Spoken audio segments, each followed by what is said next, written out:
I need to do a workshop next month. Yeah.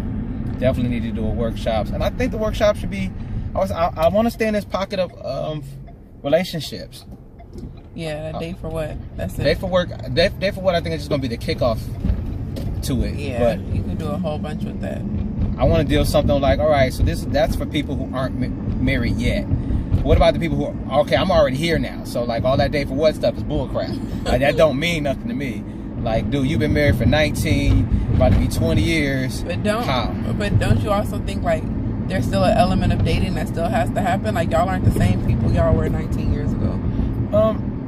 Right? I don't think technically, from my definition, I don't think you should date until you're married. All right, you got to go back with that one. You got to rewind. I'm sorry, I could be sleepy. You might be a little sleepy. Because I'm not the smartest guy, so if that overwent you, then I think it's sleepy. That one kind of hurt. You know, I don't think you should date until you're married.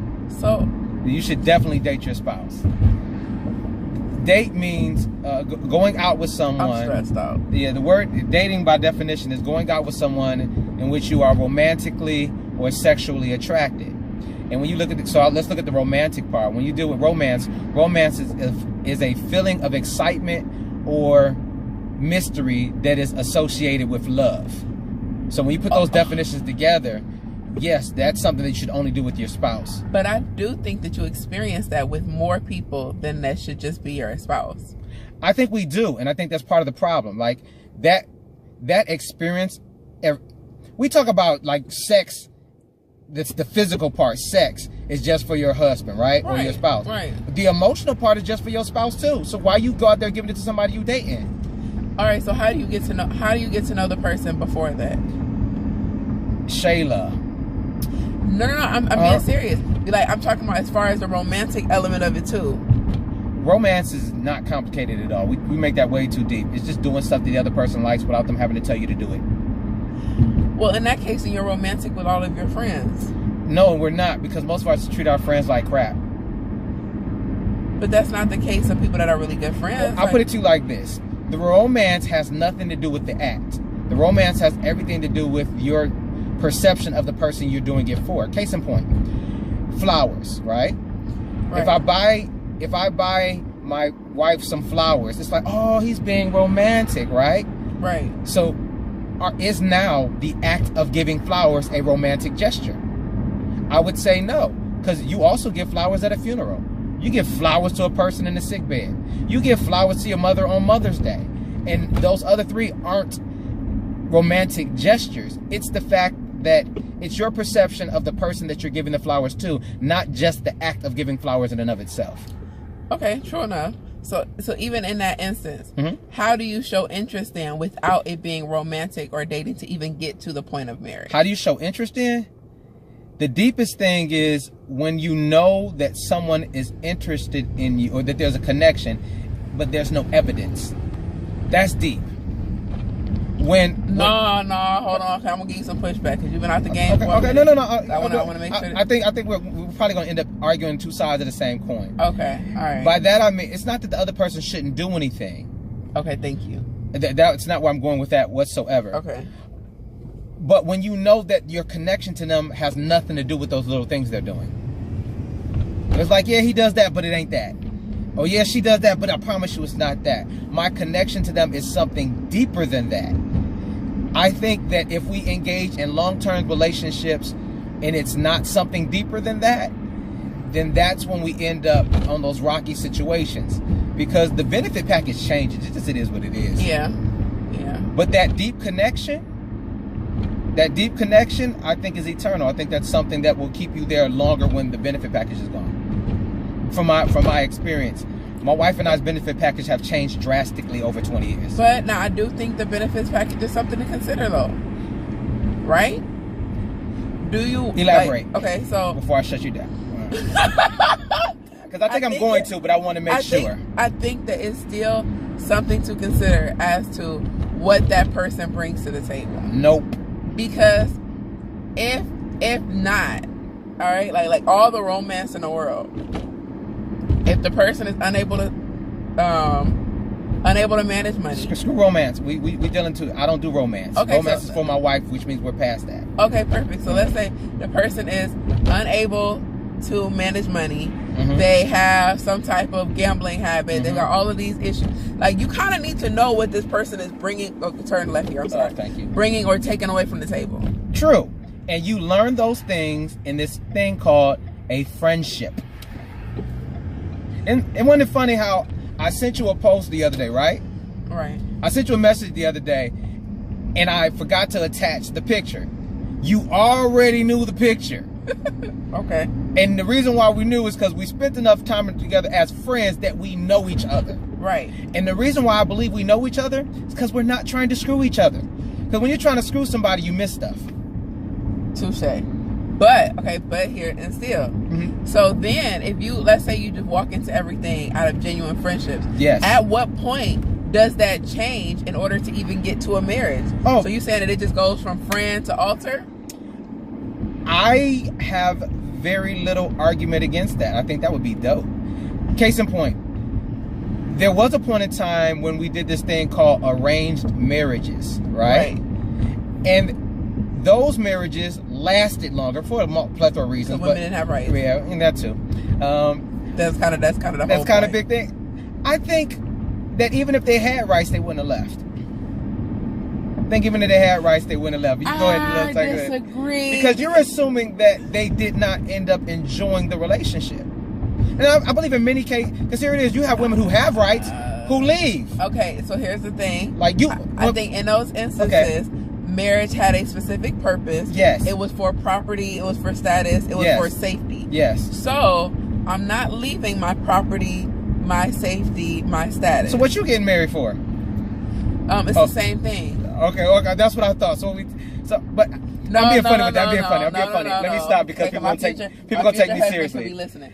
No, I'm getting married to the person who was I believe. But I wouldn't be marrying my friends. That's what I'm saying. Like, I get what you're saying. There should definitely be a friendship first. Yes. But I do think that there needs to be a romantic aspect of it to even think of this person as your future husband. Because I have plenty of male friends that are amazing male friends that I'm not romantically interested in at all. And if I was to be, let's say, perfect example, if I were to be romantic, like if I were to be arranged in a marriage with one of my male friends, there's no attraction, there's no chemistry, there's no any of those other things I think are necessary. I agree with you, and that should be true for almost every man that you meet. It should be. It shouldn't be a whole bunch of people that you feel that connection with. Shouldn't be out there. And so to safeguard yourself, make them friends first. Because here's the thing, you think it's scary being friends and wondering whether or not romance will ever kick in. Imagine being romantic and wondering whether or not a friendship ever kick in. So I think, okay, touche. But what I'm saying is, I think that because of how I'm wired, and I can't speak for every other woman, but how I'm wired. You probably do speak for most.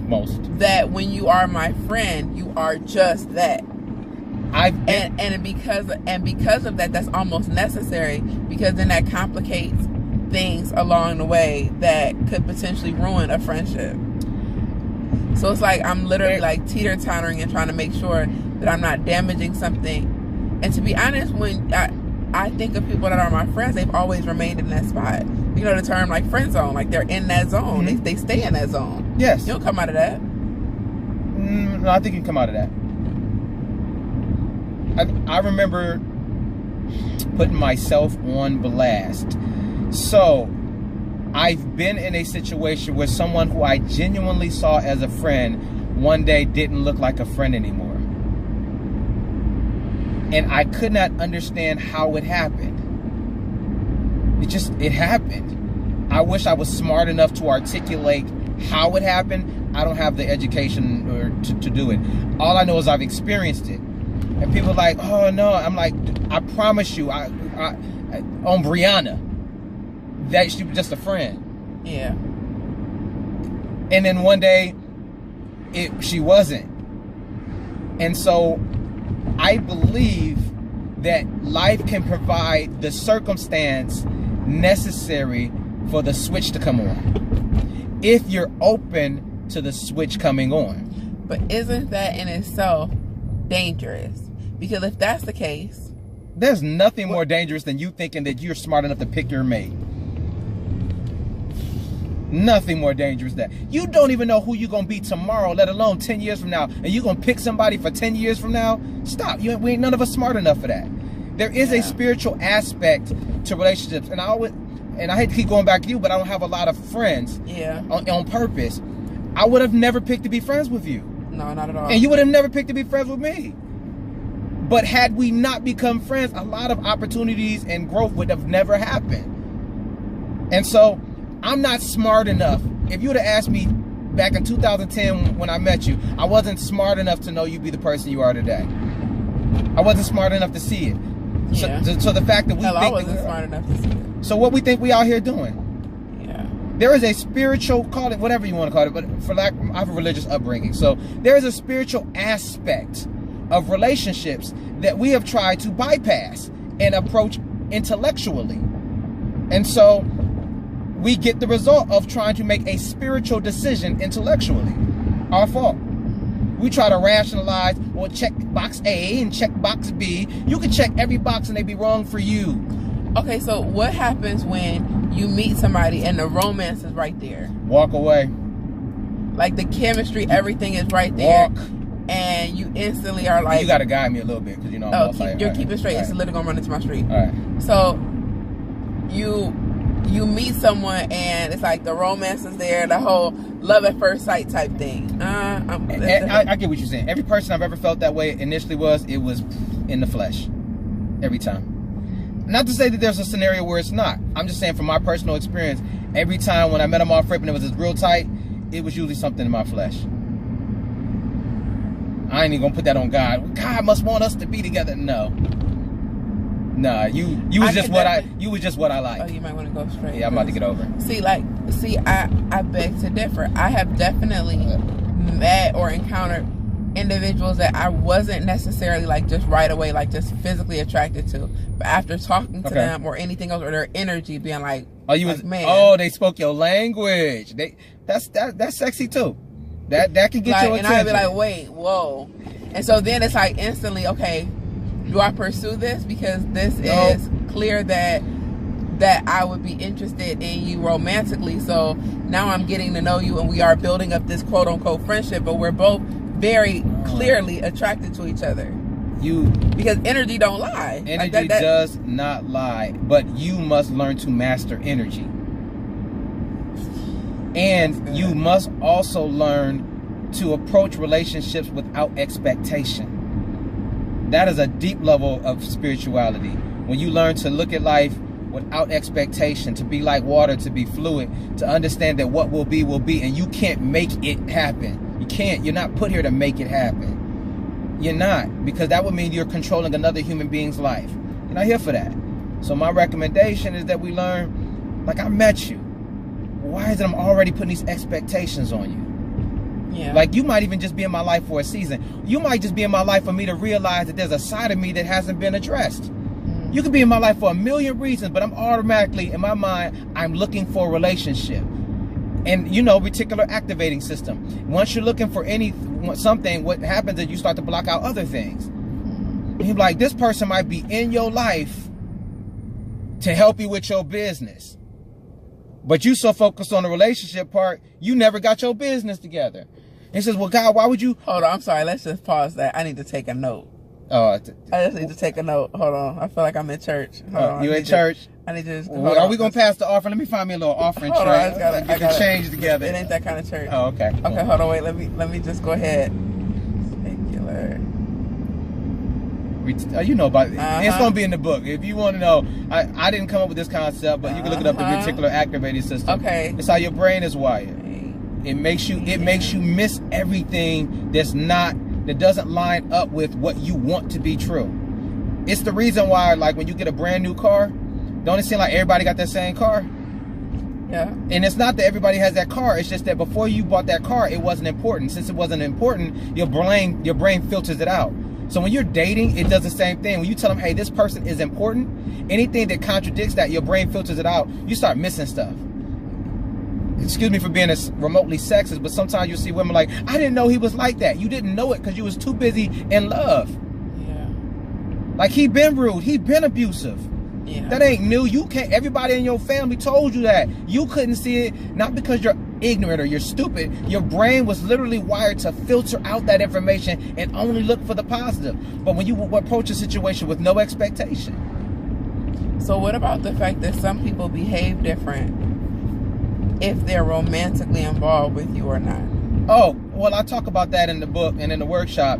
It's called, because dating is, for most of us, becomes the interview, right? Right. Remember, but if we be honest with ourselves, everybody lies at the interview. Absolutely. Like, so why are we expecting them to tell the truth? You're foolish if you think that what you're seeing during the dating phase is them. If you think they're telling you the truth. They talking about I can multitask. You can't chew gum and walk. Yeah. We lie during the interview. That's why I say dating is the worst phase to actually get to know somebody, because the whole premise is a lie. Well, not the whole thing, but a big portion of it is like, check it out. You want to show them the best version of you, and you're not even that best version, because you had to do yourself up to look a particular way. You had to get yourself there. You're not that person yet, and that's fine. Everybody is where they are, and it doesn't mean that person isn't for you. But in this phase, all I would recommend people doing is just work on you and let the thing that is for you come to you. You ain't got to chase nobody down. Like, just be dope, and dope will attract dope. Dope will attract dope. But if you keep picking it, you're going to pick whack. So it'll happen. And I'm going to tell you something. It don't take people all day to make a decision. It don't take people all day to make a decision. So we're like, it's going to take 4 and 5 years. No, it don't. It doesn't take 4 to 5 years to make a decision. Especially if it's an informed decision. So what you want to do is put yourself in a situation where you get the best information. And I think the only place where you can do that is in a friendship. Yeah. And then I'll put it to you like this. You may not know which one of your friends would be potential good mates, but you dang sure know which ones won't. Without a doubt. Yeah. You already know. So part of being friends. But I think some of the ones that make the best friends, I don't think their spouses or the people that they're romantic with get to experience what I get to experience as their friend. Because we pick. And it's a game. It's like, you don't want to show so much interest because then they're going to do this. Or you don't want to. It's a game. So it's like, you got to hunt and make them feel like they're hunting, but not really pursue. It's like this teeter-totter thing that happens. Yes. Whereas I have male friends that get to just organically be the good guys that they are, and I reap the benefits of it. But if I were dating them, or I'm looking at the girls that date them, they don't experience that. Not by a landslide. And I think likewise. Like, it's certain things that I just don't want to do when I'm dating somebody, because then are they going to continue to pursue me? Would this person marry me if I'm just doing all of this stuff now? Or like, it's all of these like rules that we have to dating. And then I don't understand why my dad don't use a parking spot. I don't know why either. He's a gangster. But like, we have all of these rules and things that take place, and it's like, who made these stupid rules up? I abided by those rules when I was in the game as well. I get it. So I don't want to be hypocritical. Yeah, and it's like, he parked where nobody else could get in but his truck. Your dad is a thug. But don't tell him I said that, because he'll fight me. But excuse me, Jake. If anything, from you and my sister Tammy, and I said I was going to do this if you both were at the event, you all taught me the benefit of what we call platonic relationships. Yeah. And most men haven't been taught how to do that. Like, we're taught to hunt women like they're prey. Yeah. Versus like, hey, no, how about I just want to get to know you, not to see if I want to marry you one day, but I want to get to know you because you seem like a genuinely good person. It's always predatory. Like, and I think that's one of the biggest problems we have in America, or probably in life in general, is we view each other from a predatory perspective. Like, I want that person to be mine. I want to own you. I need you to be mine. Like, that, if that ain't some post-traumatic slave disorder type crap, like, why do I need to own somebody? Yeah. Why do they have to be mine? Like, if truth. If you really love the flower, you would never pluck it. Because once you pluck it, it's countdown to when it dies and withers. If you really love the flower, you would admire it. You'd never touch it. You just admire it. Because even when its petals falls off, if you don't pluck it, they'll come back. But once you pluck it, because you need to have it, it's a countdown.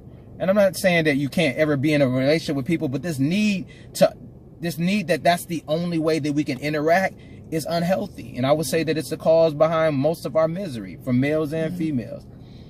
I wish I'd have learned this crap 20 years ago. I'm trying to apply it. Hey, I'm applying it. I'll put last nugget. Get on this conference. Do your conference call. That was fun. This might even get posted. So we're all that. Shayla Turner at Consult Consciously. Jake Struder at My Life Now. That's MIE Life Now. That was cool. You good.